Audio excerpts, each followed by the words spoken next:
नमस्कार मंडळी. तर आज मी बनवते मेथीची रस्सा भाजी. त्याच्यासाठी इथे मेथी मी मस्त स्वच्छ धुवून घेतले. मसाल्यासाठी मी घेतले शेंगदाणे, लसूण, मिरची आणि जिरे. हे मिक्सरच्या भांड्यातून बारीक करून घ्यायचं.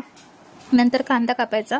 कांदा असा बारीक चिरून घ्यायचा. नंतर कढई ठेवायची. कढईमध्ये तेल ॲड करायचं. कांदा लालसर होईपर्यंत भाजून घ्यायचा. मग त्याच्यामध्ये हे आपलं वाटण घालायचं. वाटणाला तेल येईपर्यंत मस्त ते सुटेपर्यंत फ्राय करून घ्यायचं. मग मेथीची भाजी ॲड करायची. मेथीची भाजी पण थोडीशी फिरवून घ्यायची आणि मग त्याच्यावर झाकण ठेवायचं. एक वाफ द्यायची आणि थोडंसं पाणी ॲड करायचं. आणि असं झालं अशी झाली आपली मेथीची रस्सा भाजी. तर काय माहिती मंडळी, माझे मिस्टर आहेत नगरचे आणि मी आहे कोकणी, तर आमच्या जेवणात थोडासा फरक आहे. पण आता मला जमून गेला आहे त्यांचा स्वयंपाक. आणि ते ना कांदा नाही टाकत परतण्यासाठी, तर मी थोडासा कांदा ॲड केला आहे आणि त्याच्यामध्ये हळदसुद्धा टाकले. माझे मिस्टर बनवतात, तू फार छान बनवतेस, अशीच बनवत जा आणि त्यांना आवडते. तर चला, तर माझ्या चॅनलला सबस्क्राईब करा, लाईक करा, शेअर करा. बाय.